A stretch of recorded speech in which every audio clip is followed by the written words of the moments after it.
My name's Stephen Lynch. I'm the president of Results.com. We're a New Zealand company headquartered in Auckland, but I've lived and worked in North America since 2009, and I'm based in our San Francisco office, hence my US title. Now, in terms of my credentials, I'm the author of the book Business Execution for Results. My book won Best Management Book in the 2014 Small Business Book Awards in the USA. I've written articles on strategy and management for The Economist magazine. And over the last decade and a half, I've personally consulted to hundreds of small, medium-sized businesses in the USA, Canada, Australia, and New Zealand. And yeah, up a little higher. Is that better? Yeah. Okay. And our company, Results.com, we provide management dashboard software. The software helps you to create and execute your strategic plan. It helps you track your metrics, it helps you track your projects, and it helps you run effective meetings with your staff to drive progress and hold them accountable for results. So in summary, Results.com helps you to manage and grow your business. Now, one of the great things about working with Results.com is we've got thousands of small, medium-sized business clients all around the world working on their strategies, working on their goals, and we get to see what works and what doesn't work in the real world over a large number of business cases. And from there, we're able to identify the best practices of our most successful client firms. So what I'm going to do today is just share a small selection of those best practices with you. And I'm going to talk about 3 topics today to help you manage and grow your business and increase your value to an outside investor. So strategy, metrics, and people management. So strategy, you need to create a strategic plan that lets your employees and outside investors clearly see who you are as a company, where you're going, and how you plan to get there. Metrics, you need to identify and track the right numbers that are going to drive the success of your current operating model. And people management, you need a management system to get the best performance from your people. So I'll share a small selection of our best practices today, but also how to avoid some of the common mistakes that I see companies making that can hold them back. Can everyone hear me okay now? Is that better up there? Great stuff. Now, I get companies contacting me every week wanting to talk about strategic planning, and one of the things I've learned over the years is that most business leaders I speak with, they don't really understand what strategy is. They confuse goal setting with strategy. Now don't get me wrong, goal setting is good, goal setting is important, but setting goals is not strategy. For example, many companies will say to me, or many business leaders will say to me, we want to grow our business, our strategy is to grow our business. And I go, well, that's great, but growth is an outcome. Wanting to grow your business is not strategy. Other business leaders say, we want to improve the quality of our products and services. And I go, yep, great to improve the quality of your products and services. But no, that's not strategy either. Others say we want to create more efficiencies in our business. And I go, yep, it's great to be more efficient. But no, that's not strategy either. Others say we want to be better than our competitors. And I go, yep, it's great to be better than our competitors. But no, that's not strategy either. So what is strategy? Well, strategy is understanding how your industry is likely to play out and getting very clear on the few key strategic moves that you need to make in order to position your company for future success. So it's understanding your industry, how your industry is likely to play out, and getting very clear on the key strategic moves that you need to make to position your company for future success. And I guess the game we are playing is getting tougher and faster all the time. We've got technology change, industry disruption, business model disruption. So we need to choose these strategic moves wisely. Here's John Chambers, the chairman of Cisco. He's saying if we don't learn how to deal with these changes, particularly digital disruption, most of our companies won't be around in 10 years' time, which is a scary thought. Bill Gates has said something similar recently. So what do we do? It's not about survival of the fittest. Dinosaurs were fit and strong. It didn't help them. And Charles Darwin never said survival of the fittest anyway. Here's what he actually said. It's not the strongest who survive, nor the most intelligent, but the ones most responsive to change. So what we need to do as business leaders is we need to operate with what we call dual vision, D-U-A-L, or when I'm in the US, it's dual vision. We need to operate our businesses with dual vision. And that means you need to have one eye looking through the microscope, which is improving what is, and you need to have one eye looking through the telescope, which is looking out to the future on the horizon and creating what will be. Now, most business leaders we work with, they're pretty good at the first part. They're pretty good at looking through the microscope, looking at the current business model and taking actions to improve what is. But where most business leaders struggle is the looking through the telescope part, which is looking out to the future on the horizon and creating what will be. And sometimes that may mean you doing or becoming something very different to what it is that you're doing or being right now. And that's the paradox, but that's the key to effective strategic leadership. Yes, we need to improve what is, but we simultaneously need to create what will be. And many business leaders struggle with this. They keep doing more of what's made them successful up till now, but they underinvest in what they're going to need to do in order to be successful in the future. Here's Professor Phil Kotler from the Kellogg School of Management. He explains this concept of dual vision really well. So here he is talking about looking through the microscope. And here he is talking about looking through the telescope. Okay, so what we need is a strategic plan that looks through the microscope and looks through the telescope. We need a strategic plan that lets us know what we need to do right now to improve what is, but also what we're going to need to do in the future in order to create what will be. And I've just put a screenshot of the results.com strategic plan here on the screen. It's just one of the components of our software. Now, what it's designed to do is to let every employee in the company know, or perhaps an outside investor, who we are as a company, where we're going and how we plan to get there. The reason why I put this on the screen is to show you the graphs. Now the graphs you see here on the screen, they're being updated live in real time. You see, a strategic plan is no longer a static document. Everyone should be able to clearly see what your company's strategy is and how well you are executing your strategy live in real time. And that's potentially what an outside investor is purchasing. Now, there are many different strategic planning formats out there. This is what we believe are the key decisions you need to make in order to capture your vision, your strategy, and how you plan to execute that strategy and share with everyone in your staff. Now, I've got a saying that I share with clients. Business execution, it's 20% getting clear about what needs to be done, but it's 80% following up to make sure it actually gets done. So we need to take our strategic decisions and turn them into metrics and projects for every functional team in our business, like our marketing team, our sales team, our operations team, our finance team, and then cascade those team goals down to individual metrics and projects and tasks for every individual employee. So that the aim is for every employee to clearly see how their role contributes to driving the company strategy. So I guess a question I'd put to you, how valuable would it be for an outside investor to not only see what your strategic plan is, how effectively you're executing it, but also how every employee contributes to driving the company strategy? Metrics, also known as key performance indicators or KPIs. Now, I use the term metrics these days because I've found many business leaders around the world, they get confused by three-letter acronyms like KPIs. So I'm going to use the term metrics. Now, Winston Churchill, he said, however beautiful the strategy, you should occasionally look at the results. And I absolutely agree with Winston. Results are important, but unfortunately, results are not good performance metrics. And research shows most companies do a poor job of tracking and measuring good performance metrics. Now, yes, they track results like sales, revenue, and profit margins, which are absolutely important. They're the things we're striving for at the end of the day. But results are outcomes. You can't manage results. What you can manage are the activity and effectiveness measures that drive those results. So if most of the things you are measuring have a currency symbol in front of them, they're probably not good performance metrics. Now, there are some exceptions to that rule, but the most powerful measures are typically non-financial measures.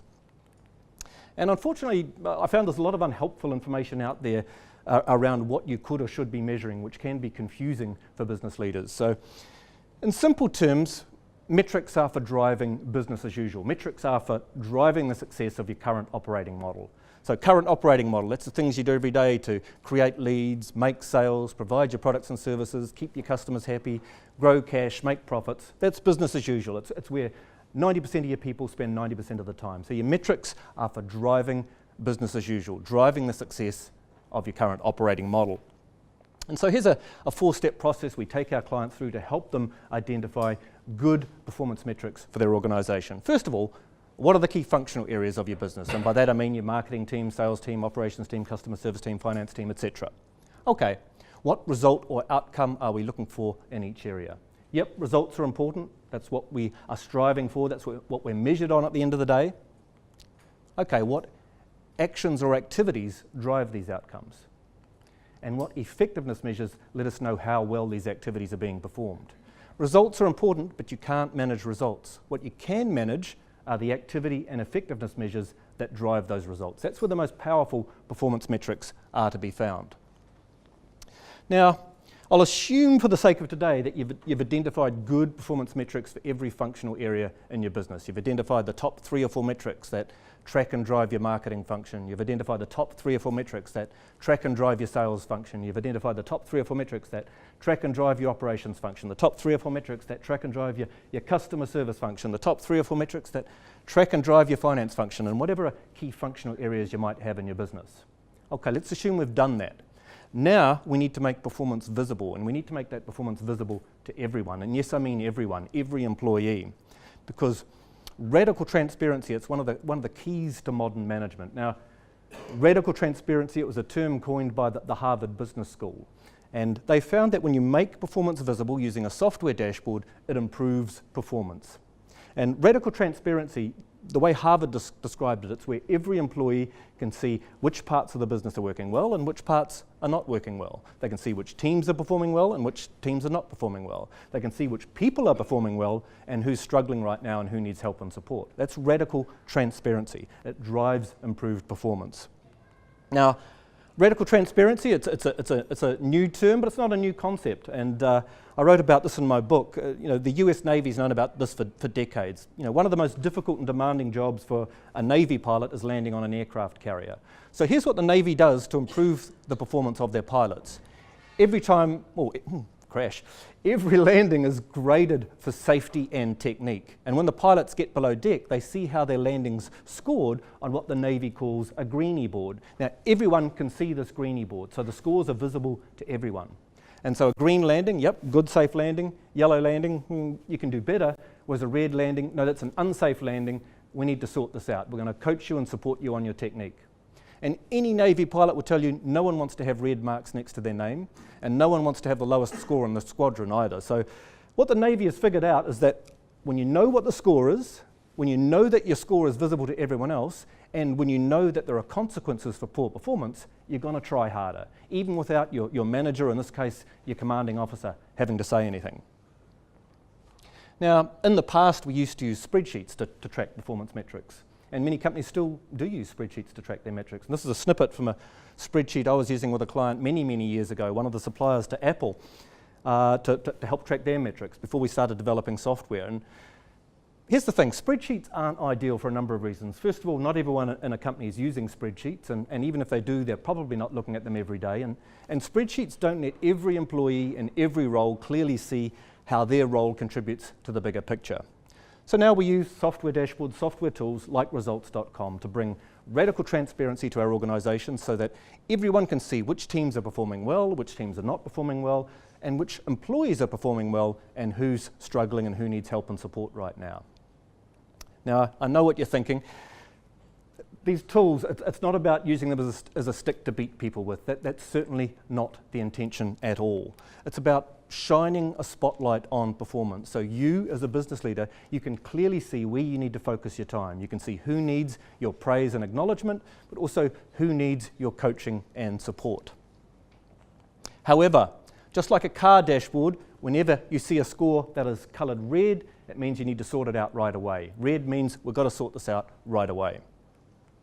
And here's where I see many business leaders come unstuck.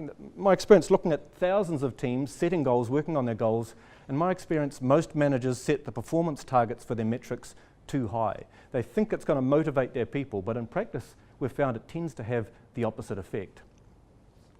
Now, I get why you want to do this. The thinking is if we aim for the stars, even if we miss, we'll still reach the moon. But I'm going to caution you to beware, because here's what it can feel like for your people. Now, if your good people can't achieve the green level of performance by putting in an honest day's work, they quickly become discouraged and demotivated. Because when you're using a software dashboard to make performance visible and all they can see are scores that are coloured red, they feel like failures. If your good people see scores that are coloured red, they can feel like failures. And if you're not careful, they can start thinking, well, what's the use? They start thinking being in the red is normal, and they stop paying attention to performance. And if you're not careful, a culture of mediocrity can develop, and obviously you don't want that. So I guess what I want to say here is that using shame is not a motivator. A dashboard full of goals coloured red is not going to motivate your people to work harder. So what does motivate people? Well, research published in the book the progress principle found the most powerful motivating factor for employees is not money, it's seeing tangible progress whilst performing meaningful work.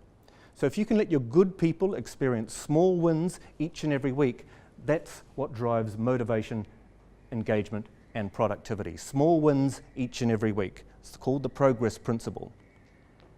Now, most dashboards will use the traffic light to color code scores. And yes, we use the traffic light concept too, because everyone intuitively gets the traffic light concept. But here's how I'm going to strongly recommend you use this color coding when you're creating performance metrics for your people.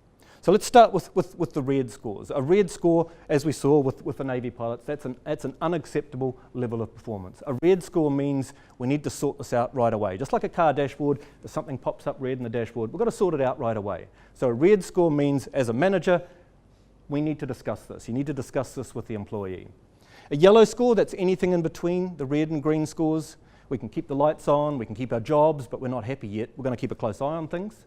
Now the green score, that's the target level of performance you expect to be achieved most of the time. Now what do I mean by most of the time? Well, here's my rule of thumb that I teach our clients. A good person, not a slacker, a good person doing a good job should be able to hit that green score 90% of the time. 9 days out of 10, 9 weeks out of 10. So a good person on a team, not a slacker, a good person should be hitting that green score 90% of the time. That's about where you want to set that green threshold. So it's just about applying just the right amount of pressure. Because here's the thing, you want your good people to go home at the end of the day, at the end of the week with their head held high, thinking, yep, I'm doing a good job. You want your good people to experience those small wins each and every week. The progress principle, that's what creates motivated, engaged, productive employees. And yes, where appropriate, you can ratchet up that performance threshold over time, but make sure you get the input and commitment from your good people on your team each and every step of the way. Modern management. Big topic. Again, I'm just going to skim a cross-section of best practices in each area, then open the floor for questions. Now, we've heard a number of talks today talking about different generations, and yeah, we've got 3 generations predominantly in the workforce right now, all learning how to work well together. We've got the baby boomers who are reaching traditional retirement age, but many are choosing to work in their 60s and 70s and beyond. We've got millennials who are entering into their first management roles now, and in the middle we've got Gen X in their mid-30s to late 40s, and yes, we've got Generation Z entering the workforce now too. I guess I've been in the USA too long when I say Z. But here's the thing, there's a lot of articles been published in recent years about the supposed difference between millennials and other generations, and to be honest, a lot of it's nonsense. A lot of it's just normal stage of life changes that we all go through. But there are some things, a couple of things, where millennials definitely differ from previous generations on that the research strongly supports. And I've highlighted them here in yellow. The first difference is that they value formal training and mentoring more so than previous generations did. And the second difference is that they want more feedback from their managers than previous generations did. So I guess my first question for those of you who manage staff is, how frequently are you meeting with your employees to give them feedback on their performance? Because chances are it's not enough. The data shows that most managers are not giving their employees the training and the mentoring and the performance feedback that they crave in order to be fully motivated, engaged, and productive. Remember my saying from earlier, business execution, it's 20% getting clear about what needs to be done, but it's 80% following up to make sure it actually gets done. If you only did one thing differently as a result of today, it would be this. It would be to meet with your people every week and give them feedback on their performance every week. And we'll talk about how to do that as we go through. Now, don't assume, because you're using a software dashboard like results.com, for example, that your people know how well they are performing or how much you value them. Because most managers do not praise or acknowledge their people frequently enough. And I certainly made this mistake early on in my management career. I left my good performers alone, and I spent most of my time trying to fix the poor performers on my team.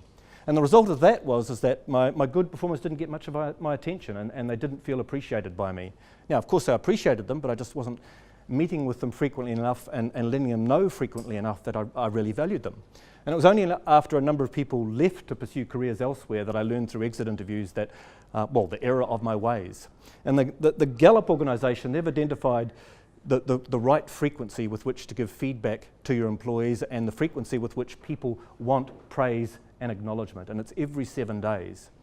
So as managers, we need to give our people praise and acknowledgement and feedback at least once every 7 days if we want our people to be fully motivated, engaged, and productive. So I learned that mistake the hard way. And now, interestingly, there's a right way and a wrong way to praise people. Now, research published in the book Mindset found if you praise people's ability, they can develop what's called a fixed mindset, which discourages learning and makes people fear failure. It's better to praise the effort that led to the outcome. Don't just praise the effort, that's a mistake many people make. You must praise the effort that led to the outcome. And that can help people develop what's called a growth mindset, which encourages learning and helps people to overcome failure. And interestingly, the research shows this is the exact same way we should praise and coach our children as well. If we want to develop children who are resilient with a growth mindset, who can overcome failure. Let's talk about the regrets of business leaders. Now, there's a columnist who writes for the New York Times. His name's Adam Bryant, and every week he publishes an interview with a business leader from somewhere around the world. And he's done this for a number of years, and he's written a number of books. And he asks all of these business leaders the same question. So every week a different business leader from a different industry, from a different geography, all around the world. And here's the thing, when you ask people the same questions, you start to see the patterns. And one of the patterns he identified was the number one regret of business leaders. Would anyone like to guess what the number one regret of business leaders all around the world is? Didn't appreciate their staff. Close. Close. Yeah. But no. They wish they had dealt with poor performance sooner. The number one regret of business leaders. I've certainly experienced this regret in my life. They wish they had dealt with poor performance sooner.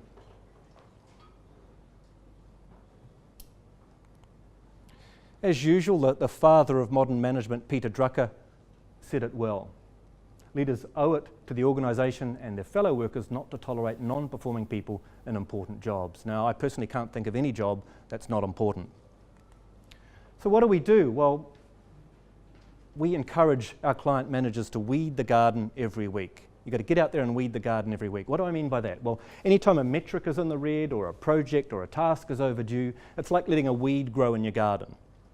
Now, weeds aren't going to remove themselves, but it's much easier if you deal with it every week when they're still small and there aren't too many of them. Now, below standard performance doesn't fix itself either, but it's much easier if you deal with it every week. Once again, just because you may be using a software dashboard like results.com to make performance visible, it's not going to manage your people for you. It will help you be a more effective manager, however, if you meet with your people each and every week and give them feedback on their performance. You praise and acknowledge the good performance, the way I showed you earlier, and you weed the garden to root out poor performance each and every week. So how do we do that? Well, go back. There's a 3-question coaching sequence that we teach our client managers to use, which can help them when they're dealing with issues of poor performance, which can be uncomfortable. But all you need to do is just ask these 3 questions in a friendly, supportive manner. First of all, what's happening here? So you point to the performance. Oh, what's happening here? In a friendly, supportive manner. Now, and let the employee respond. There may be a valid reason for something not getting done, so let's make sure we understand what that is. Second question, okay, so what one thing can we do this week to improve this? And you let the employee come up with suggestions first, but work together with them to come up with at least one tangible action that one of you can take in the coming week to address the performance issue. And the final question, okay, what support do you need? You need to make it clear that you're on the employee's side and your number one job as a manager is to coach, mentor, and support your people. Now, next week, when you meet them again, you follow up to make sure that that task got done and you assess its impact on performance.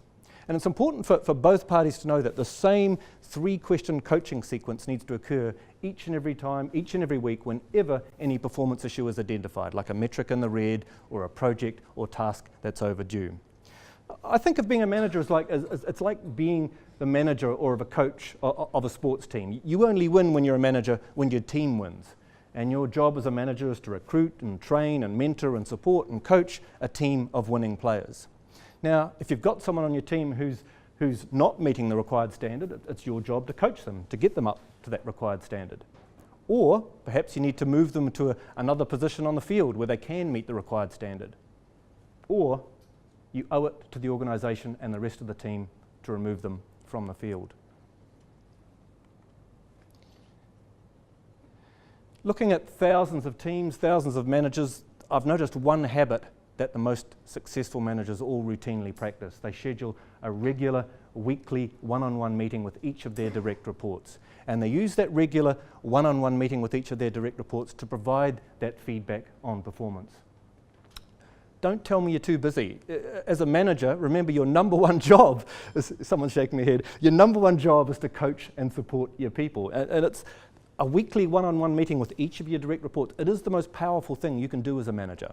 And here's a sample agenda that we train our client managers to use. It should take you less than 30 minutes.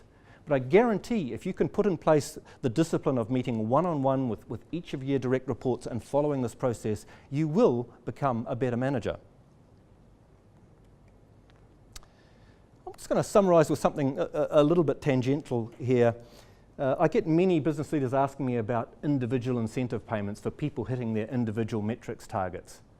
And I say, well, 100 years ago, workers shoveling pig iron in a foundry could be motivated to work harder if you paid them by the bucket. But most of us aren't paid by how much pig iron we shovel these days. Most of us have to use our brains, and most of us have to collaborate and work with other people in order to be successful in our roles. This is Jack Welch, the former CEO of General Electric. He said hitting your individual metrics targets, that's just a ticket to the game. That's called doing your job, and it's not worthy of any incentive payment. And the research supports Jack Welch on this. And now I appreciate that this may run counter to many of your beliefs, and there's an entire compensation industry that exists to perpetuate the myth that individual incentive payments work. But the research strongly suggests that they don't in terms of increasing motivation or performance. Now, don't get me wrong, money's important.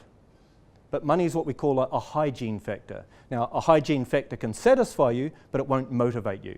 What do I mean by that? Well, if we're not getting paid enough money, if we think we're not being paid fairly, yeah, absolutely, we get demotivated. But once we're paid what we consider to be fair for our role, plus or minus 10%, adding more money ceases to increase motivation, ceases to increase performance. So what does increase performance? Well, if you want to offer incentives, once again, think of yourself as being like the manager of a sports team. You only win when your team wins, and your goal is for the team to win the game, not to pay out individual incentives to players while your team loses the game.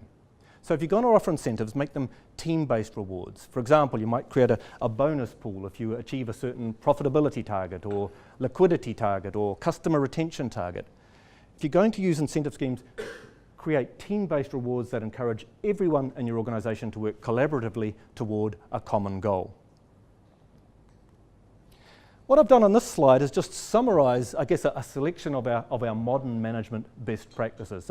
So take a look at this list. Hopefully you can read it okay here on the screen. How would you rate your organisation looking through this list here? And what actions do you need to take to improve your business?